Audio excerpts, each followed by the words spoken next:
Stanford University. Stanford. So I worked the space station program back from the announcement of the program all the way through the reference configuration, through the R&D, the research and development stages, up until the time that we were doing final metal bending fabrication, and the design and configuration had moved into final engineering and fabrication. So I established the Habitability Research Program. My first career was in architecture. My doctorate is in design research and communications. I was doing front-end design analysis on complex architectural problems. NASA said, hey, we're doing the space station, why don't you come in, help us out with this thing. I thought, well, I'll take a 2-year break from my terrestrial Earth-based architecture career, which was going very well, thank you. I didn't really want to become a federal civil servant. It was not what I thought I was putting myself through school to do. But I thought for 2 years I could take a break and do that. They wanted me to come in not as a contractor, but as a NASA badge-wearing person, because I was going to be representing we didn't call it ISS at the time. We had no name for it other than the space station. We went through a lot of iterative names. The one I liked best was Freedom. We thought we were all, set on that, and then they backed off to ISS later on. But just for brevity, we'll call it that for now. So. If this had been, a shorter term kind of thing, then I probably would have not stayed with NASA that long. I started in 1984. Somebody do the math. How long has that been? Yes, over a quarter of a century. Thank you very much. But they just keep dangling. If you're a proven quantity and you're good at what you do. The fact is, they just keep dangling. Okay, so you did space station. How about looking at Mars habitats? Well, you've done a little of that. We're going to go back to the moon next. We were just kidding about Mars. Let's really look at the moon and what are the differences and what do astronauts need to really survive on the surface. Fascinating stuff. And then you say, well, maybe I'll walk back and make some more money before I get too old out in the private sector. And they say, yeah, but what about robotics? You haven't tried that yet. And then Pete Worden comes in and goes, no, you can manage my lunar orbiter project. I know nothing about spacecraft. Oh, okay, but you will learn. So what does he teach you to be a project manager? I want to just really, I guess this is a strong recruiting kind of thing. As a moving from a PI position, like Dr. Rothschild, who is an absolute guru in her field, but you become a project manager like me. You don't know as much as Dr. Rothschild, but you can move around a lot and from field to field. So, so way back, 1961, President Kennedy challenged the agency and challenged the nation to go back to the moon and and do it within to go on to the moon, to go to the moon, and do it within a decade. Put the first footprints on the moon. So really, what did we know at that time? Well, just a guess. What did we know about doing that at the time? I'm hearing under that silence, you guys are saying nothing, and you're correct. We really didn't. I mean, we didn't know anything about the lunar surface, but we also didn't even know how to get there, and we didn't know how to land the thing. Oh, well, guess what? We didn't even know what the thing would be. We didn't know how to roll on the surface or what that would look like to do that. So all that happened within 10 years. Now you're going to ask me why it took 17 years to design the space station, and I'm going to say I'll take the 5th. But it actually has more to do with kind of the complexity of the program at that time. But in the interest of time, I'm just going to kind of briefly point you to, you guys are all pretty familiar then with the Apollo missions, and Lynn's going to show you everything from the right stuff, which is kind of where it all started, in which you will find why I don't address myself as a space psychologist, because the original astronaut said that the original astronaut team said they would not put up with 2 things. What were they? Rectal thermometers and psychologists. Now you can see the thing about the rectal thermometers. I mean, you can kind of get a feeling for why that would not be so cool. But why the psychologists? It's because psychologists were the only member of the selection team who could ground you, who could say that guy's not going to fly, and not really have to give a reason. not have to show anything ostensible. It wasn't because of his blood pressure, it's not because he has cancer, it's because we think he's not going to make it. So, so they disallowed us. So by the time I came into the program, there were very few psychologists around. But my job, I said, no, I'm not. We're here to support the human factor in space and not to decline their opportunities. So they grudgingly let us in. Early spacecraft habitability. So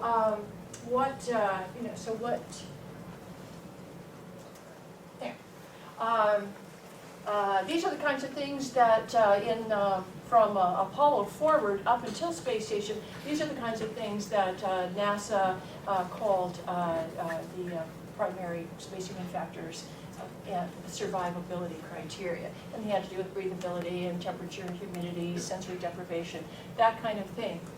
I'm going to go a little faster here because I have 103 slides. How am I going to do that in an hour? I don't know. But Skyland. So this is where it started getting interesting for those of us who are really interested in humans flying in space, because Skylab was our first actual orbiting platform. But it was only up for a very short period. It was up, over the duration of about a year. But we only had one state up there. There was a total of 171 days spent on Skylab, but let me go back to this. In the meantime, the interesting thing, see, I don't have any control, I don't have any cursor over here. That's a shame. Try arrow up. Huh? Arrow up. No, I know, but I don't have a cursor over here, so I can't move around on my own screen. It shows objective. No, it's okay. More technical difficulties, but it's okay. Anyway, the bottom line is that we had like one 84-day long trip in space. Up until the time that I had joined the program, that was all that the U.S. had accrued. The Soviets were doing better. And remember way back, way back, it used to be called the Soviet Union? Why? Because, okay, so it was Soviet Union, remember, big tall wall called Iron Curtain, that whole thing, embargo, information. We could only hear from the CIA, and they would tell us the same thing every year. We had to have secret clearances, remember that, Lynn? In order to just hold down our jobs. It was a whole different environment. And we could go to an international conference and meet our colleagues from the Soviet space program and exchange information, freely over a cup of coffee. But otherwise, everything was kind of embargoed, and we weren't supposed to know. But moving right ahead, there we go. So that 84-day mission, so that was our first long one. So the Soviets were doing better. By the time our space station program had started, the Soviets had already had like 5 generations of configuration of their space station. But, and they had so they had the Soyuz and the Progress, and you guys have probably Googled or read about all of these things by now. But in any case, our ticket to ride literally was the bus. So what the U.S. decided to really invest in was the reusable STS, Space Transportation System, otherwise known as the shuttle. And as you know, we're getting ready to retire that fleet now, but it has served us well. So the primary purpose of the shuttle was to be the bus. For a long time, it looked like that was the focus of the program because all the experiments were taking place in the labs, in the cargo bay, or in the mid-deck of the shuttle, and everybody kind of thought that's the focus. But it really wasn't. It was really a space transportation system to get us back and forth to the station.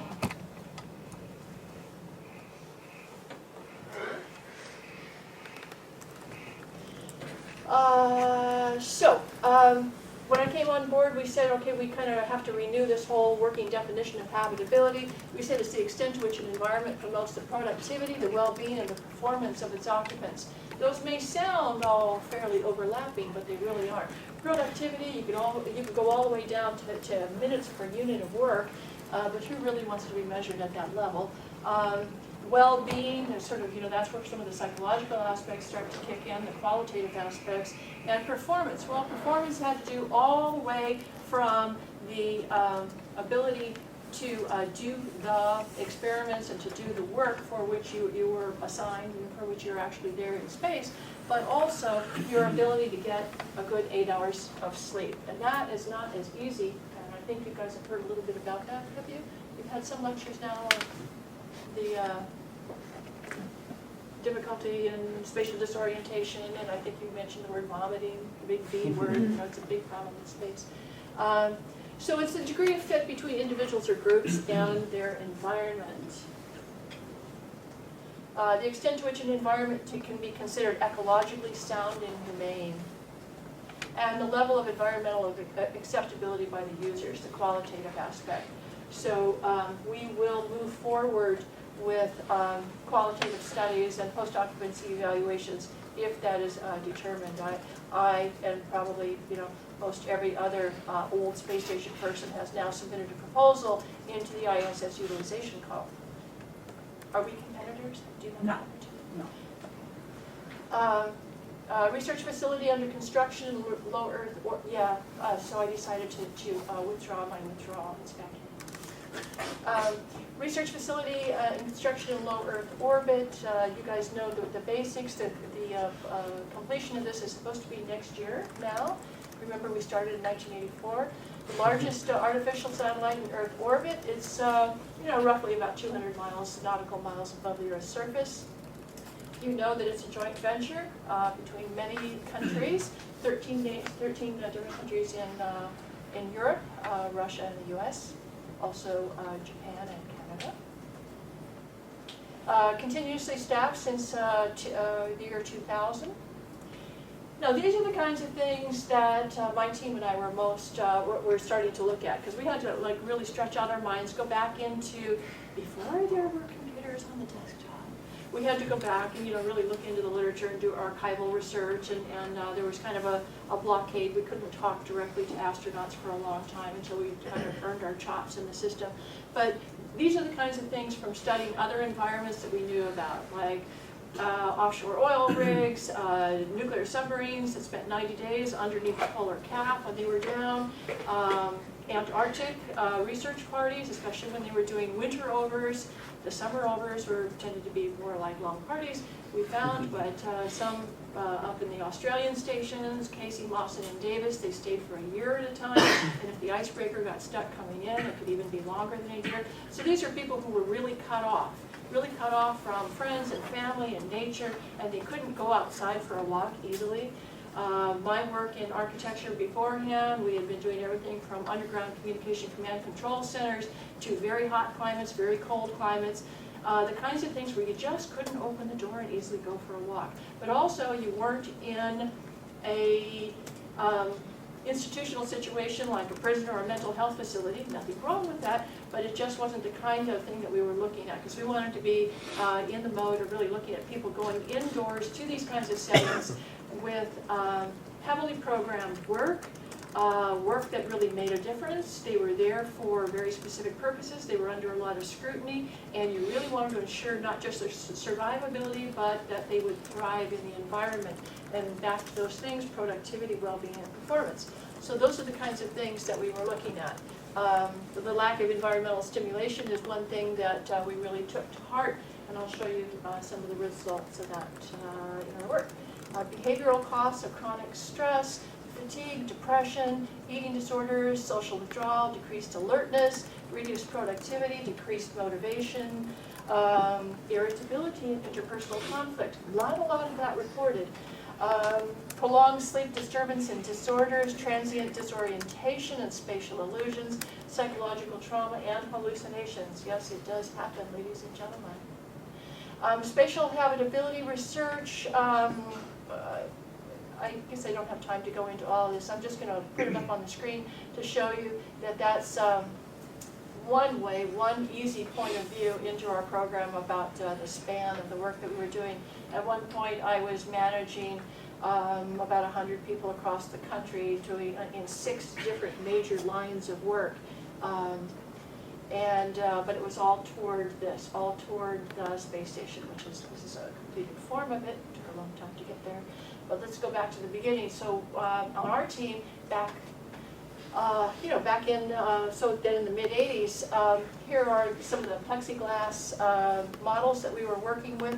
One thing, the basic structure of the station, fortunately on the design team, those of us who were in design research portion were able to actually interact with the engineers in a very powerful kind of way about how this thing actually got constructed. Now when I came on, I thought, how hard can the problem be? It has to fit in the cargo bay of the shuttle, which was 28 feet long. And it's 14, and the cargo container could only be like 14 feet in interior clear diameter in order to be able to fit in the cargo bay of the shuttle. And obviously that was going to be the shape and about the size of this thing.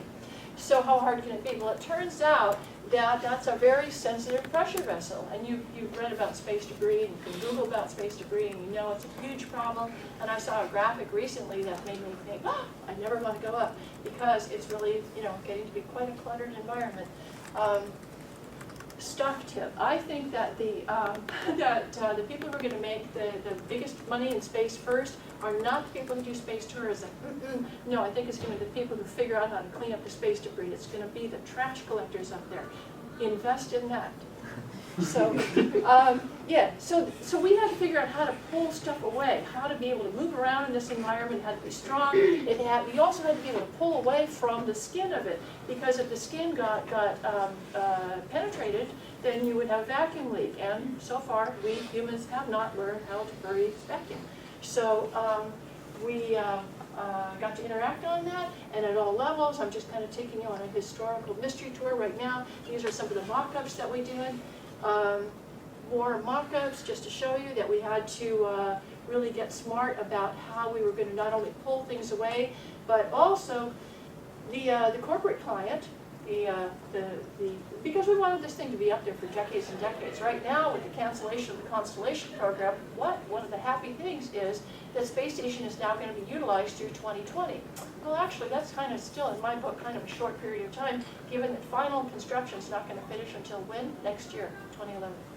So, anyhow, all of the configuration of the payloads, the components that go into those racks, was also one of the kind of tricky things that we had to do. Now, here's actually on space station. Ta-da! Finally, we have something where we can actually point to the results of our work. That doesn't happen in our fields, like in Dr. Rothschild's thing. I don't know that she's ever really going to see the ultimate results of things that you guys are studying that could be millions of years in the future. Sometimes there's just not a tangible payoff really quickly when you work on something like space exploration. But for us, ta-da, up here 15 years later, you got to see the results of the thing. Here's an early diagram to show what it would look like. And it looks slightly more humane. This was an early artistic rendering of what the space station would look like. Here's kind of what it looks like right now. So it's not quite as humane looking, is it? So anyway, what if there were no windows? That's kind of a compelling question. So you say, why does that matter? Well, if you're up there for a long period of time, and you take all the things we know about stimulus deprivation into account and all that kind of thing, also the fact that in the history of space travel, that's the most popular thing to do, is to look out the window back to Earth. Very compelling views. So my team decided, well, why don't we look at simulated windows out? There was already a bit of Roger Ulrich and others had done a little bit of nature and healing, even windows out in hospitals, window views out to nature. Some hospitals are now designed with these things taken into consideration. Anyhow, we did demonstrate some interesting findings, and the way that you know that you've made a difference as a social scientist working in the system is that you get some of your findings published in what? I hear you saying the Manned Systems Integration Standards. Yes, MSIS. But you knew it was on the tip of your tongue. Otherwise known as what? Johnson 3000. Yes, well, so when you speak NASA, you have to speak the codes. Remember, keep that. Okay, so yeah, so looking out the window, it's a very popular thing to do, but it's also very important work, right? A lot of things are brought to you, courtesy of NASA, by space photography. But you really can't beat the aesthetic things. From sunrise all the way to looking at cloud formations and the aurora borealis, from space, very neat. You can see when the cyclone is coming, and then you can see what it looked like beforehand and what it looked like afterwards. You can photograph these things. You can transmit that data back to Earth very easily. Snowstorms on there you are obliterating the coast there. So anyhow, we took, they don't want you to come up with findings like people want to look out the window, so just come up with a window. At that time, we were fighting with the engineers even to have windows because they said, you call it a window, we call it a weakness in the pressure vessel, right? Because it gets pitted, it gets scarred, people are going to have to go out, they calculate the risk factor for having to go out EVA and do something to be able to clean up the windows. But they're also calculating the weakness in the pressure vessel in terms of the seal, as well as the penetrability of that particular unit. There's also the whole thing of the utility of the windows for out the window viewing for docking and other kinds of maneuvers. So there's a diagram you won't find on Google. So all the way up to full-scale mock-ups, we did some very interesting work on my team with out-the-window viewing compared to camera views, television, televised, if you will, because they were really, transmitting the signal as opposed to just, signal. So camera views and computer graphic generated views that were just immediately generated from the television view. And we worked on design of airlocks and nodes and what could fit through the opening in an airlock. And one of the most fascinating things that we were able to work on was the design of the cupola. And we said, if you don't give us a window, because we were really fighting for the astronauts' opportunity to even have windows. And we said, if you can't give it to us anywhere else, we definitely got to have this cupola. So we really made a big case for it. Now, you can see all the way from our little plexiglass things to the computer-generated model for what it would look like. Finally, full-scale mock-up. Finally, a cupola in the clean room. This is where, this is where your career, 15, 20 years later starts to come to fruition. I say tranquility at last. Why would I say that? You're right, because the Tranquility Module, Module 3 of the US Module 3 of the ISS was launched in February 12th, I believe, was the final hookup of all the nuts and bolts on that thing. Here it is being transferred out of the cargo bay. Once again, here's the full-scale thing in the thing. That's another computer-generated view of what it will, the James Cameron view of what it would look like. Let's look. This is, so here it is, under construction. Remember what it looked like in the clean room? Well, that's what it looks like when you have an astronaut construction worker really dealing with that. So, but here's the first phase, the first astronaut phase, looking out the cupola from the Tranquility Module. Now, the Tranquility Module also brought up other, I'm sure Lynn wants us to mention that it also brought up like a lot of really heavy-duty life science equipment, and so it's very fully packed. But windows in space. Here, ta-da! Remember the computer-generated view? This is the actual view. See, ladies and gentlemen, you can have a career where you can actually go from little sketches on envelopes all the way to, there it is. Okay. Oh, but then there's the Colbert Phenomenon. You know what I'm talking about? Who knows? All right, good. So, in fact, that's kind of one of the things that I'm really involved with now is the use of new media and social media. Not because okay. Other. It's the category of other that can get you either opportunity or in trouble. And we just kind of chose to see it as an opportunity, right? What's the name of that module, which ended up being Tranquility, thank you very much. But what was the other category? When they put out the vote, people said, hey, let's vote for other. You get a celebrity that says, fill in my name on other. He gets 250,000 votes, boom, just like that, and it becomes a winning factor. NASA pulls out the game rules and says, yeah, well, we had a clause in there that says we can call it any darn thing we want. Thank you very much for your vote. But the treadmill got named after him, and my favorite astronaut of all, Sunita Williams, Dr. Sunita Williams, went on his show and presented him with, here's tickets, VIP tickets to the lunch, or name on the treadmill after you, and like that. So it all worked out happily. But we learned a lot about the power of social media. And and so this brilliant young woman at the back of the room is cringing as I go through this, is Jessica Culler, and she's working with me on this whole new media thing. So you toss the hard questions to her. We're going backwards. So another thing that they ask you when you come in, how's my time, Lynn? Give me a time. Already got plenty of time. You got about 40 minutes or so. Oh, cool. Okay. Can I ask a stupid question? Yeah. I don't know the Colbert story. Okay. What actually happened? Well, I'll go back later. But, Okay. We'll go back on that later. But for getting through my 103 slides, and I'm only on number 38. You're fine. You're fine. Okay, I'm just gonna go. Well, we call it the Colbert Phenomenon because he made such a difference just by, the power of his position on television to talk to people. And so, look, not everybody got his message on the web, right? So the television still works for some things. But anyway, spatial habitability. One of the questions they asked me when I first came on is, okay, you're an environmental psychologist. I know you want to say, does that mean you talk to trees? Obviously, I don't. The trees talk to you. Obviously. For which there is now medication, thank God. Okay, so they asked, what color should it be? So, clever. I said, well, at this point, because when I came into NASA, a lot of people come in on internships and stuff, which I celebrate. Come in on an internship, come in and work with us, and get your nose under the tent, meet people, find out if we like you, you like us, you like the work, and you want to make the commitment to being a NASA civil servant. You too can do it, yes.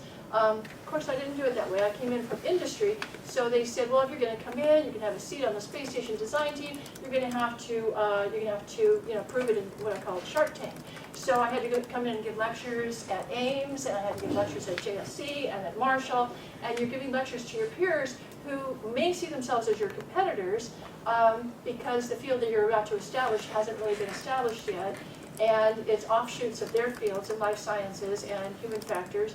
And the space station is the big shiny thing now. It's the big shiny object that we're all going to chase, but it's just been announced. It hasn't started. So, so you give these lectures, and they try to tear you apart, and then the graybeards at the back of the room decide whether you handled the questions okay. This is one of the questions. Well, you say you're a psychologist. What color should it be? Obviously, you have to do your research. So one of the things that was obvious was that spatial disorientation was a problem even on shuttle, even though they didn't talk about it very much. But you all know about it now because you've heard from at least one astronaut, right? Two. So you know, it happens. But one thing that is clear about nature, and once again, we take a lot of cues from nature, even if it's pretty deeply embedded in our nervous system when we're not thinking about it right now. Is that it's lighter above and darker below. Even when you're underwater, it's generally lighter above and darker below. And so some of us said, you know what, I'll bet that's really cued into the, pretty deeply into the nervous system.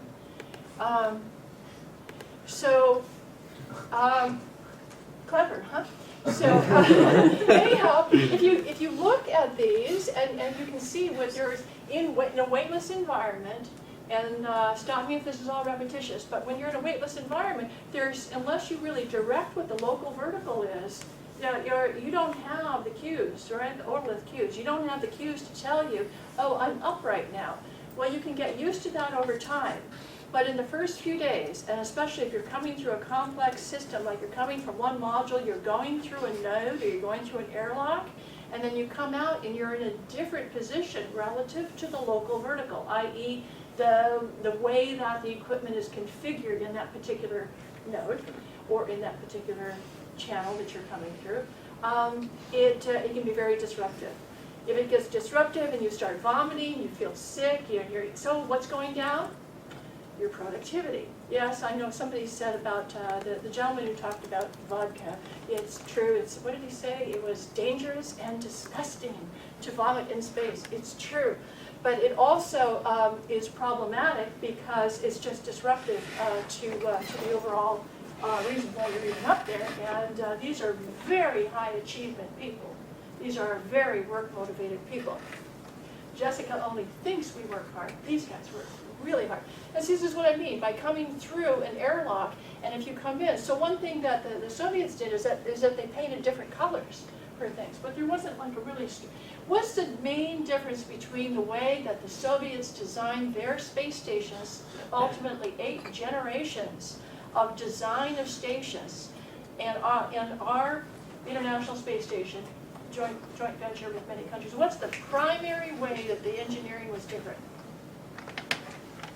The primary way, I can hear you in the silence you are saying, they are very pragmatic. They tried it. If it worked, they kept doing it. If it didn't work, they changed it out and they did something different. In our system, we did science.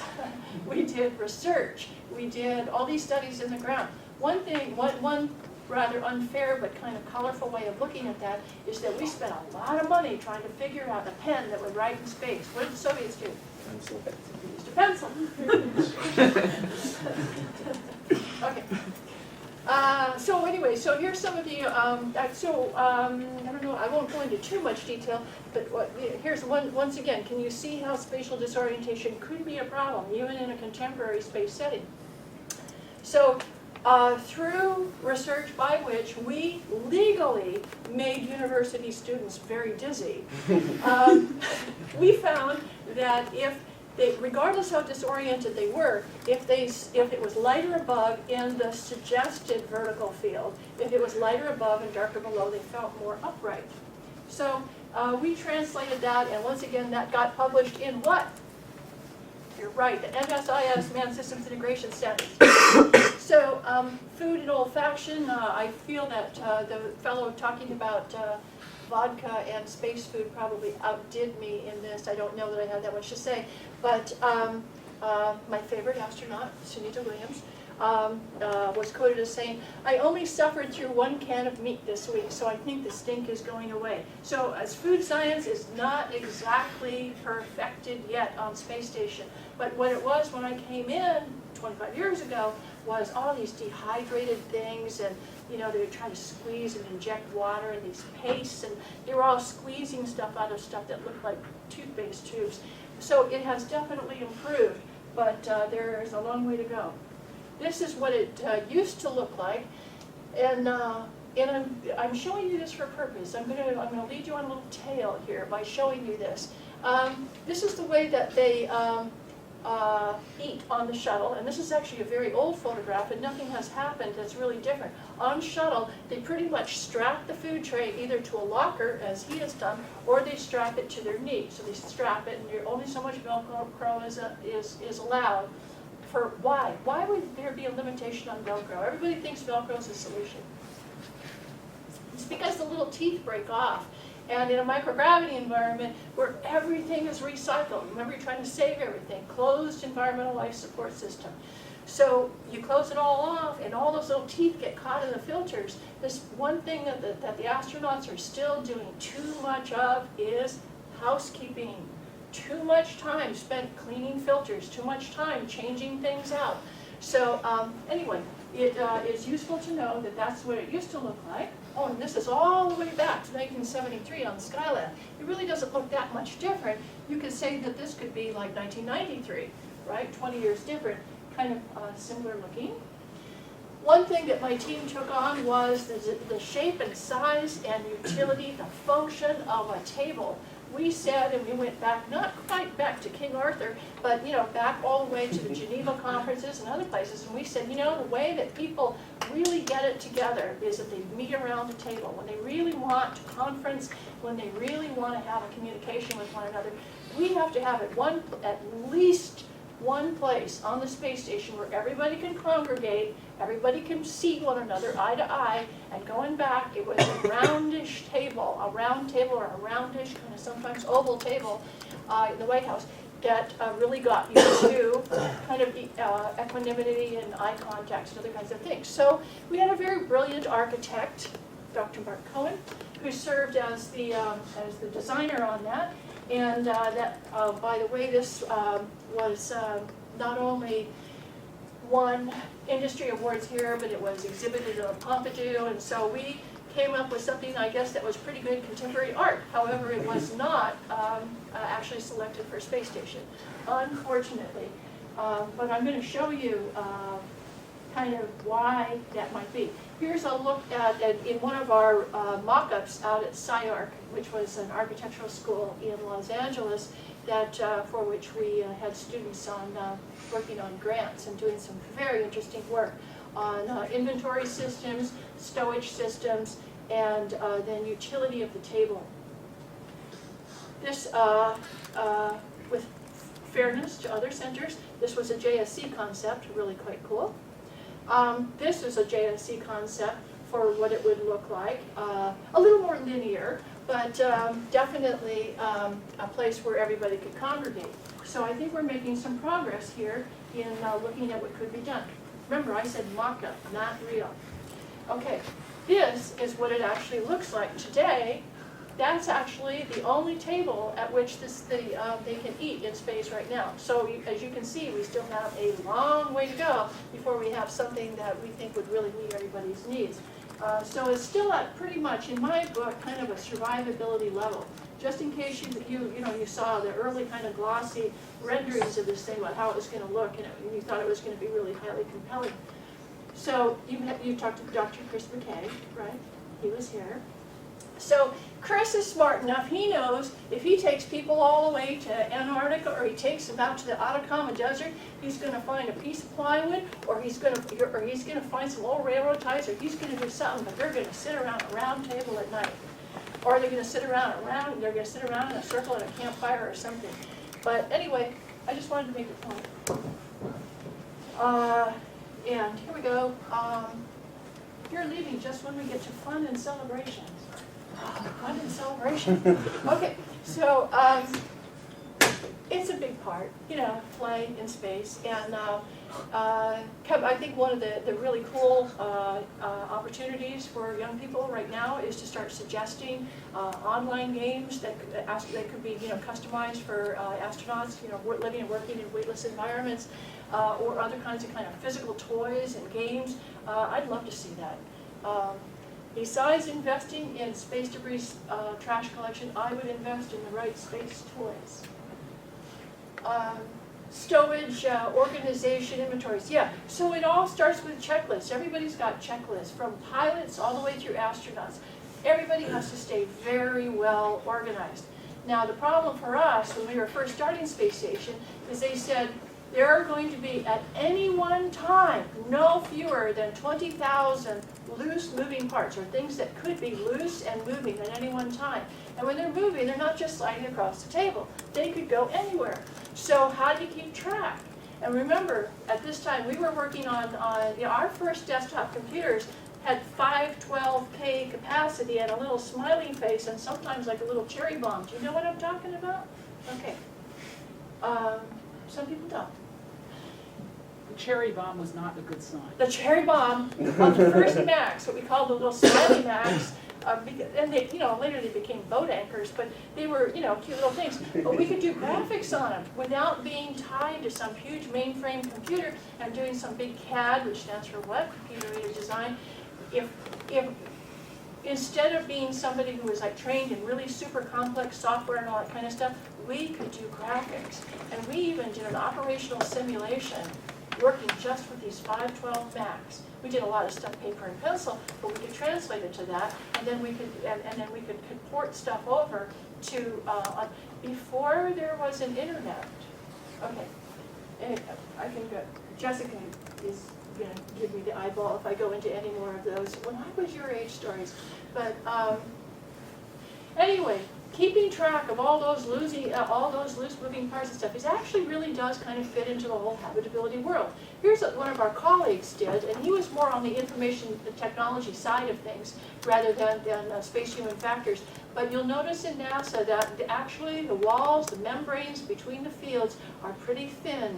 So there's a lot of multidisciplinary, a lot of good collaborative work that goes on between the sciences and engineering and between different components of each of those. So he came up with the PSA, which stands for the Personal Satellite Assistant, Dr. Yuri Gaudiak. And here's a diagram. There are many great websites, including video. There's a lot of YouTube stuff on this too. And you can see this is on inventory hover. So one of the things that this thing can do is it can just zoom along silently through the, kind of like it is when I ask questions in here, silent. Just move around through those space station modules, and it can keep track of everything. But it also can serve as a data download device, because you can, then you can just, with augmented reality, which Jessica thinks is very cool, you just be able to show some kind of a token to this thing, and they'll be able to update. So it's fascinating. To me, it's on safety patrol. I like to think of it as the first little German shepherd in space. You can have it, you can poise it right there. You said, I'm going to sleep for 8 hours now. Don't bother me unless there's a problem. It sniffs something. It says, oh, I'm smelling something I'm not supposed to smell. I think something's burning up. Or I sense, or I have gotten some information about a vacuum leak somewhere. It may not be in this module. Or you wanted to let me know, when the pancakes are ready. Boom. Anyway, first German shepherd in space. Fascinating. A lot of the really cool work that has not come to fruition is in the whole realm of crew factors research. And this really has to do more with the communications between the astronauts on board. And remember, on shuttle, it's so noisy that when you see them with the headsets and talking to the microphones, they're not talking to mission control. They're talking to the guy who's 3 feet away, because it's so noisy with all those fans and all that thing that you need to do it, clean all those little all the little particles from the Velcro and everything else, and everything that's outgassing, and all those things that are used for cleaning and operation, and all the little motors that are going on. So noisy, you can't hear the guy who's 3 feet away. Interesting. Take that into account when you think about how enjoyable it is to spend 2 weeks on the shuttle in the mid-deck in a very small environment. Anyway, there's some very cool stuff. Look up Dr. Judith Orisano online, and with a U at the end of the Orisano, and Dr. Barbara Kanke. Those are a couple of names of excellent crew factors researchers. One of the things that we learned early on is that the Soviets didn't fool around. Remember, they're very pragmatic. If it works, you just keep doing it. If it doesn't, you change it up. They felt that way about their crews too. They didn't go through all that stuff of let's send them through, every kind of, questionnaire and the MMPI, the Minnesota multiphasic person. How many of you have taken the MMPI? You know, because that's the thing. It has hundreds and hundreds of questions. It's the Minnesota multiphasic personality inventory, and it has hundreds and hundreds of questions, and it has this lie scale, like the K scale is a lie scale. I'm telling you, inside information, listen up. Because it has questions like, I sit and stare at the sun for long periods of time, but it's embedded so far down in there that you're just checking boxes by this time. But if you do that, you will be bounced from the program. The Soviets don't do that. They send them on car trips across Siberia. They send them, they launch them out, they just drop them in the water with no supplies. They send them out, on really, really long hikes, like 3 weeks. Go out there, it's snowing, go. And then they see who survives. They select a crew as a crew, a team as a team. Think of that as a concept, not aggregates of very, very talented individuals, but the team, the whole team, not only has to survive, the whole team has to really pull together. Fascinating concept. So what they did is they kind of cut down on the cost too. Not only was their military program and their civilian program so mashed up that there was no real difference, thus they had a lot more dollar power to spend in their, everything they were doing than we did in our program, because we were strictly a civilian program, regardless of what you've heard. So they combined also training and selection. We do it the other way around. We select and then we train. So I only put this up for entertainment of you people, because I know you do the whole extremophile thing, so I put water, everybody. But while these people are going out and studying this stuff, we go out and we study them, because they're going out to remote environments. They're going out where they're cut off. The Atacama Desert is not all that cut off, but places like, in Antarctica where they go, they winter over. You can't safely land a plane there. You can't reliably get in radio communications, which is why Antarctica, did Chris talk about that about why Antarctica is like the primary. So field trips in Antarctica are the closest analog that we have to Mars surface missions here on Earth for a lot of reasons. But some of those that I just mentioned, the fact that you can't reliably be rescued, because really anywhere else on Earth you can be rescued, even if it's by a helicopter or a jet, you can be rescued anywhere else, unless you can't land there during winter. So there are very few places you can go and actually practice how harsh it is. This leads to another interesting question, which I want to. This is a test. How do we simulate on Earth? How many different ways do we have of simulating zero-G? Weightless, yeah. Walk underwater? Is that the only one? Buoyancy. It's not zero gravity because you're still on Earth, so you're impacted by gravity, but you do have full buoyancy. I would say that is at least a B+ answer. The vomit comet? The vomit comet, A+ answer, yes. Otherwise known as the KC-135. You've taught them well, vomit comet. Yes, KC-35, because it's doing what? Parabolic flights, just like that massive roller coaster you've been on in Santa Cruz, where you kind of want to throw up. Well, if you do it, for 30 to 60 seconds, on the decline, and you're making a really steep decline, you can get maybe 30 seconds of weightlessness. Anyway, there's not much to study in 30 to 60 seconds in that flight that's of use to us from a human factor standpoint, unless you're trying to do stuff like better ways to strap the computer to the knee or that kind of stuff, or the configuration of equipment. There are some things you can test. Mostly what you do is you test people. But we did study underwater habitats. And NOAA was very friendly with NASA and let us do a lot of studies there, so that we could get more and more data about how people did for long-term survivability and under high stress conditions. One of the things that is true in all those environments I've been talking about is a limitation of the separation between the work environment and the living environment, or that on-duty, off-duty kind of thing. And it really does get to be stressful after a period of time. You don't have to read the whole thing, but they really are magnificent individuals as well as magnificent teams by the time they're actually in flight mode. And as you probably know, they can wait for years. After they've been selected, they can actually wait for years before they get the opportunity to fly.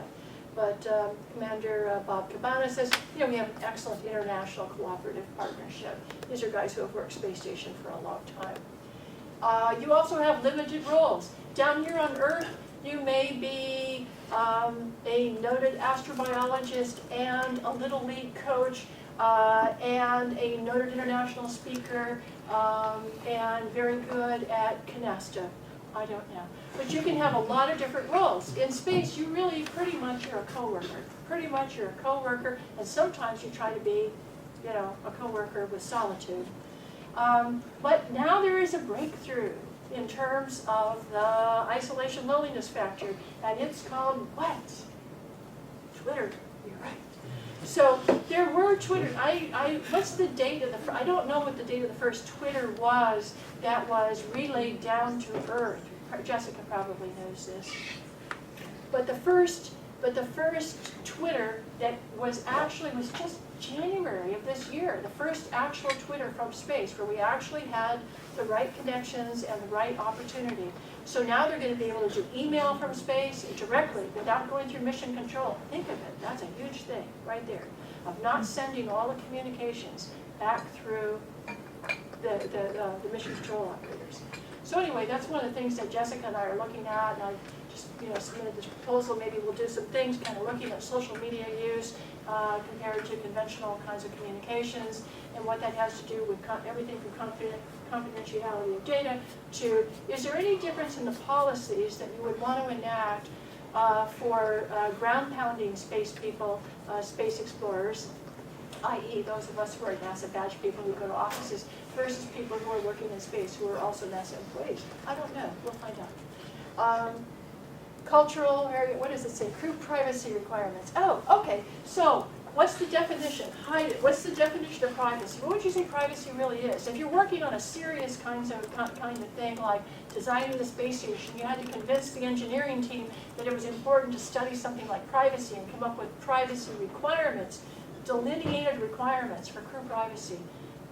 Well, we said the crew needs to be able to control the degree of interpersonal contact, both your access to others as well as the exposure of yourself, right? That's really what privacy comes down to. Your ability to see and to be seen, to hear and to be heard. It also comes down because we were asking astronauts. By this time we really proved our chops and they were letting us talk to astronauts right now. So we asked them, about this kind of thing. And Kathy Sullivan, who was, a long-term space shuttle astronaut, said, and then later flew on station, said, what it really comes down to us is confidentiality of the data. I don't know how NASA's going to protect the data. Because at that time it was all radio communications, right? And anybody, I'm talking about being able to hack into your email account, a lot of people can hack into a radio signal. So she said, I don't know how NASA's going to do it because these corporations are going to spend all this money. Remember, very expensive real estate. Where? In the racks. And those payloads. So you're putting that in.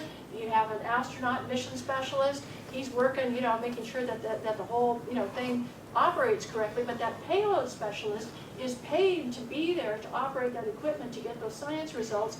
And back in the, when the dinosaurs roamed the earth, when we were still, working on this thing, it was how do you keep it confidential? Well, I think we still have, issues about that, about data encryption and that kind of thing. The game has changed.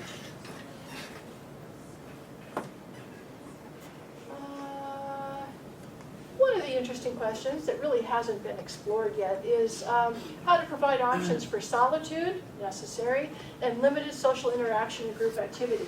How many of you have read Al Harrison's book by now? Cover to cover. Come on, that was signed. Oh. How many Hey, have at least not a read hand some went up, of not a it? hand went up. Some of it? Okay. Come on. I'm not seeing hands, I'm just seeing fingers. Okay, anyhow, read the whole book. It'll do you good. If you're interested in this field, read the whole book, cover to cover. Small book. So, anyhow, in that, you will read more about things like cocooning. Cocooning in Antarctica refers to the option of the inhabitants to go to their room, close the door, and just not spend time around others versus being out in the open space, like in the cafeteria, and to conduct their work, bring their laptop out there, conduct their work, and they're not really interacting with anybody else, but they're there. Why? One of the reasons that they're there is because other people can't talk about you when you're sitting right there. Also, it's just kind of a way of just being with people. I don't know, things are kind of changing around the reason why people do these things now. I don't know, I have a staff meeting and the team gets together, no one's paying attention to the old lady. They're all looking at their laptops. I think they're twittering about their lunch. I don't know, but everybody's staring at their screen. Sometimes we have to have little screen down moments so we all know we're all in the same meeting. But I think things are changing about the whole solitude and parallel play, if you will, in groups. But one of the things that it comes down to for future space environments, I don't have any hope that we'll ever get anything done on space station now, given that it's only going to go 2020, is to define environments that are really flexible and redefinable, so that you can really move walls around and really move things around. Right now, this is what a very complicated workstation looks like on space station, right? This is what you call multiple screens. Yeah. So this is so you can see humans are really adapting to the environment rather than vice versa. But that's because they just had to stop, stop design, stop any kind of niceties, and just go with what works. Here's the evolution of the sleep station in space. I showed you evolution of dining tables and places to aggregate as a crew. Here's what. So on shuttle, they have these little things. They were very coffin-like. If you had claustrophobia at all, which is interesting, they don't screen astronauts for claustrophobia. But if you, but there is they look like coffins, just little sliding panels. Zoop. But in microgravity, if you could go in there and close that thing, and get some peace and quiet. Not exactly quiet, because they're not completely, there's no real sound attenuation, but just some off-duty time. It was really a relief to be able to do that. So anyhow, these are the kind of, then there was an upgrade on those, and there were multiple ones. All the way back to 1973, they slept in sleeping bags attached to the wall. Guess what? That was 1973. You know, some of this could have been 2003, and they're, you know, on station and still in the bags, still the straps. Why would you want to strap yourself to the wall? If you could be just in the, did they tell you about the neutral buoyancy? Yeah, I mean, neutral posture in space? Okay, you know all about that. So that would be very comfortable, right? You just kind of let yourself go into the whole thing, and you could just, you know, why wouldn't you just want to do that? Because you float around and bump into things, you could injure yourself or others, you could be a disturbance to others. So they always strap themselves to the wall as well, and they're you know, fairly comfortable. The fact is the lights are on all the time, so you really have to get used to. Most people use some kind of a sleeping mask. See, that guy's got a mask on there. So a lot of people do that too. Different styles of bags are coming in vogue now. Now, they're kind of experimenting, and they can actually sleep in different places. So this astronaut got permission to sleep in the airlock with some of the EVA suits. EVA stands for? Yes, extravehicular activity. A very dangerous sport, really. Mid-deck bags stowed. So the stowage. Hey, look, it doesn't look too different from some of the things that we were doing back in the mid-'80s in our mock-ups. And let's see. Oh yeah. So here's a very important series of photographs from very recent space station configuration. Remember when we were showing you some of the mock-ups? So here's what it looks like now to build your own. You can build your own bedroom. You can, which we now call, NASA, don't have bedrooms. We have what? Crew quarters. So the crew quarters, so here's the wall going up. Here's peeking out. Hey, look, I finally got it. You know, got it all together. And, you know, I have some of my personal, here's a comb.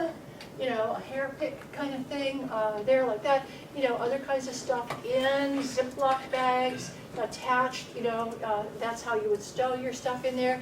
Here's another happy crew. This is a commander actually, Peggy. I have her name on the slide.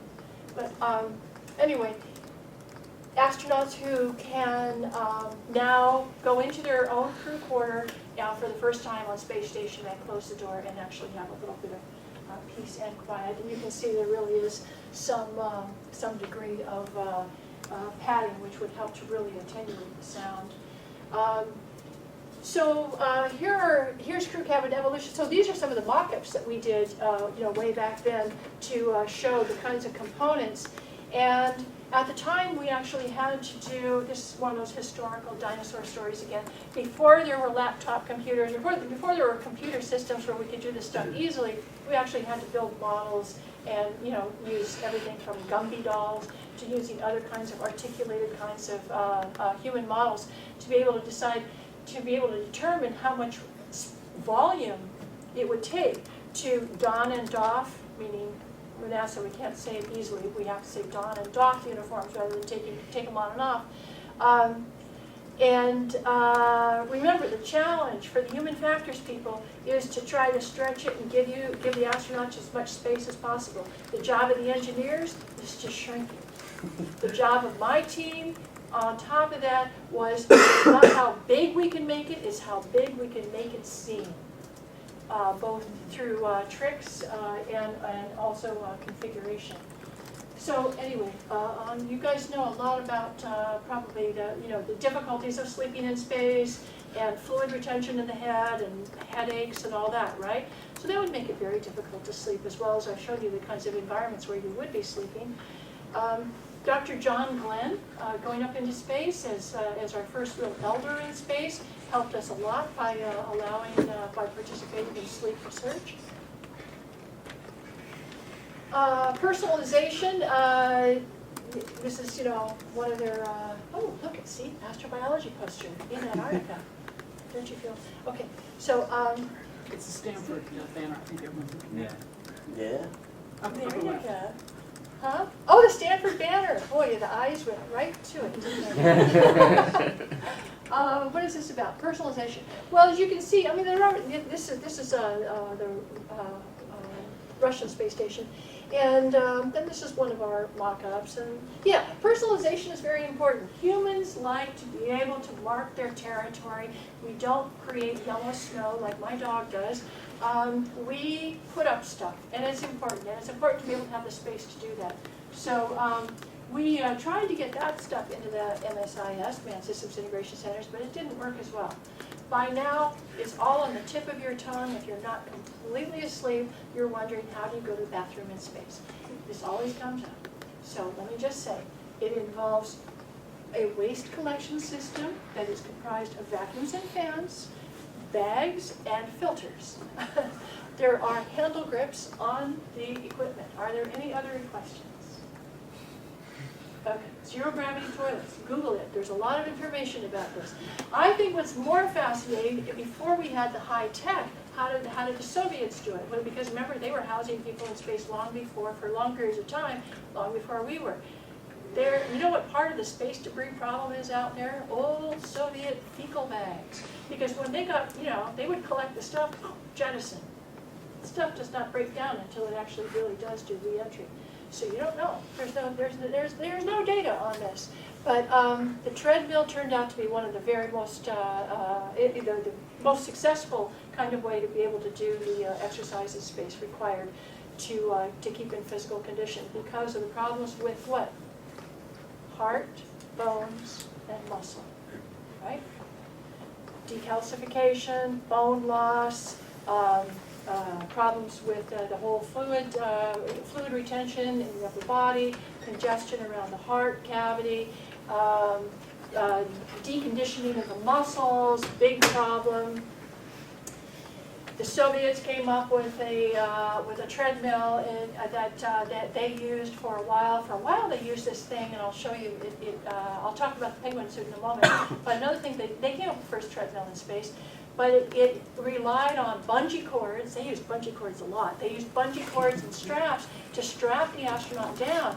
And when our scientist, Dr. Alan Hargens, right here, when he came in and really started looking at that, and there was kind of a break in that wall, so we could really start looking more at what the Soviets were really doing. He said, well, that they're only operating at something like 50 to 60% of their actual body weight on this. So anyway, improved systems have been done, and there's been good collaboration internationally on how to do that. But what is it, like 2 to 2.5 hours a day that you have to actually, to stay in top condition, you would have to actually exercise at something near your particular training level. Maybe not your whole full training heart rate, but yet your training level for 2 to 2.5 hours a day to stay in top condition. I can't even get myself to do it for 30 minutes a day. So it really takes a big commitment. It's also a big part of that whole programming of the 24-hour cycle. The bicycle ergometer is another one that's gone through. At first, they really looked, they just looked like the standard ergometers, and now they have all kinds of systems where you can actually, more monitor how much of your body weight you're actually applying to the system. One of the most successful systems right now, and it's been in use for quite some time now, is called the IRED, the Interim Resistive Exercise Device. Did Dr. Cagle talk about this? My favorite astronaut, Sunita Williams, is right there. It allows up to something like a 300-pound capacity for simulated capacity for quote-unquote weightlifting in space. So it's all kind of resistive equipment. But Google it. It's very interesting. There's a lot of information. Go past Wikipedia into the NASA pages on it, and you will learn a lot about exercise in space. The first marathon in space was run in 2007 by Dr. Sunita Williams on the treadmill in space. And she tweeted about it, but those tweets had to be relayed back to Earth and then out. And this is what she did. I mean, this is her training, getting ready for the marathon. This is what she had to do. Here's your workout, right? So I'm too busy to do the red every day, but I got in about 5 sessions a day. Okay, so look at this, 48 minutes of biking, almost 4 miles of running, 6 miles of running. I mean, this is what she's doing on a daily basis to train for the marathon in space. Fascinating. Somebody talked about buoyancy. Yes, this is one of the ways that we can really test systems. It doesn't mimic weightlessness, but it does give you the whole neutral buoyancy kind of position to be able to really look at tool use. And it was also highly instrumental for Dr. Vic Vicukal. Look him up. He was really, really a fascinating guy. But before, because he retired years ago, there's probably not that much about him on him, but you can look back into actual archival literature and find out. He was the first spacesuit guy to really say, those fabric suits, that's not a good idea. Space debris, penetration, not doing well with vacuum. It's, you really need a hard suit. So look at the work that he had to go through in terms of just articulating the joints. Which leads me to say, one of the tough things for Dr. Vicukal was one of the tough things for us too, because the challenge to us as space human factors people was that everything, from an ergonomic standpoint all the way to the size and shape and the volume of a crew quarter, we had to design everything for a 5th percentile Asian female all the way up to a 95th percentile American male. That's a huge ergonomic span, huge anthropometric challenge. So anyhow, you can read about it. So those things were tested, and various suits have been, and even combinations of hard and soft are used. EVA, I'm running out of voice. I don't know how much I want to say about this, except that it's how many minutes do I have? You're getting. I'm close? Oh, okay, EVA. I think the whole artistic part of this is fascinating, really. So I just threw this in for my own amusement. I think one of the questions that will be like the understated question forever on a trip to Mars is, are we there yet in terms of voicing frustration? But that was by, I just got rid of the call. In the future, what will a bad hair day look like? I usually go into a long spiel about frustration and anger and how you're going to deal with that and coping mechanisms and the Soviet psychological support group, about which you may or may not know. But it was really more like a kind of a big brother operation. Our astronauts said, no way. They called the Soviet support group, but what it was constant video monitoring of the cosmonauts. And if there was any irritability between two of them, boom, both people have to show up in front of, like, essentially a committee. You think, environmental psychologists are bad on Earth saying what color is it going to be. These guys are saying, what was that all about? And if you can, they would actually take punitive action. Remember, those guys were in the military. So they have something equivalent to the whole Uniform Code of Military Justice controlling their behavior. Our astronauts don't have that. But it leads to interesting questions. But I also want to go back to the fact that I've always wondered, since the whole thing with, collection, and when you do the haircuts and you have to have, that's back on Skylab in 1973. So here's, this could be 20 years later on Shuttle 93.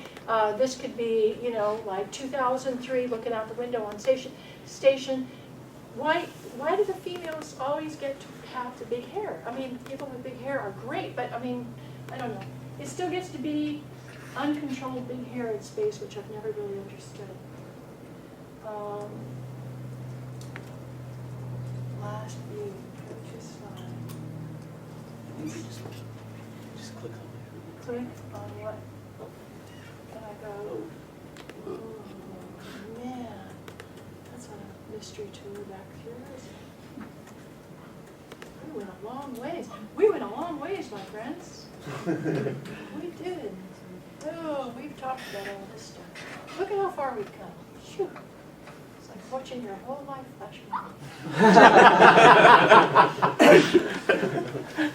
Okay. Motivation.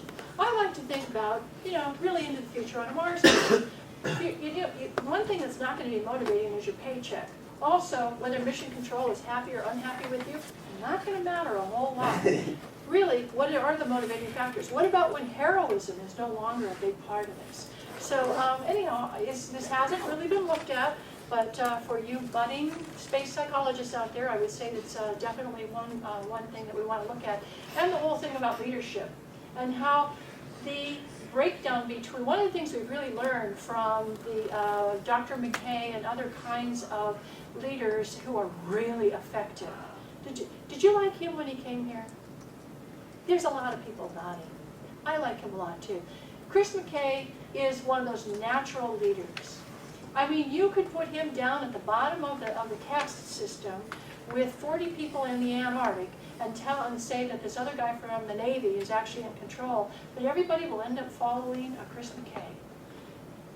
Why? Because of the natural leadership qualities. This is one of the kinds of things we need to get smarter about in how we train for leadership, particularly on long duration missions. Ground support, the whole thing with mission control and everything, you know, going through that point is the missions are becoming more autonomous, and they will continue to become more autonomous. Let me just put it really up here to talk about cooperation and collaboration are absolutely fundamental, particularly for the long duration missions, and for even for being able to talk about being able to afford a Mars mission. That's what space station looks like, utterly complete. Isn't it? Okay, you may be worried with the cancellation of the Constellation program, but we, NASA, now have dusted ourselves off. We've been marching in this direction and back to the moon. You know, boots on the moon by 2020. We've been marching in that direction now for about 8 years, and suddenly, you know, the administration said it's canceled. We know how to be very creative. And there's going to be a renewed focus, no worries, there's a renewed focus on research and development and advanced technology and information technology. And so in the NASA system, you learn that there's something to that old Chinese proverb about when there's a lot of wind out on the top of the lake, and it creates a kind of a layer of muck and murkiness in the middle, so all of us little creatures at the bottom can really scurry around because those at the top can't see what we're doing. Wind at the top of the lake. Okay, litter habitats. All I want to say about this is remember the artistic renderings and how beautiful they are, and then what they really turn into in the first iterations. And then you see over here one of the NASA mock-ups. Growing plants for food and fun. It's really a very, it's one of those literal back to nature kind of things again. It's a very rewarding activity. In space station, this is the ultimate goal. Go on to Mars missions. I'm sure Chris showed you all of these. He loves this size. I'm sure they were in his. On the shoulders of giants. I put this in because that's really where we are now. I am one of those people who really believes in succession planning. Some baby boomers, it's really hard, you know, pry our cold dead hands off of the levers of control. I really believe in succession planning, so I'm always trying to train my replacement. And I train my replacement, and then I don't retire, and then they have to go out and really get a really good job, which they always do. And Jessica is the next one, and so I'm training her to do everything I do except this lecture. And so that's really where you guys are. Come and work with us at NASA. Come in on the internships. When I was walking over here, I saw a sign on a poster. It was a very long walk over here. Because did you know, it's very interesting, social culturally here, just even culturally geography, you know, cultural geography at Stanford. When you ask people, where's the oval? And you ask 2 people, 3 people in succession, they all do this. And they're all pointing to the same thing. It's over there, it's over there. So it's a very long walk to get here. And you don't, okay. Yeah. I think I'll just end the show right there.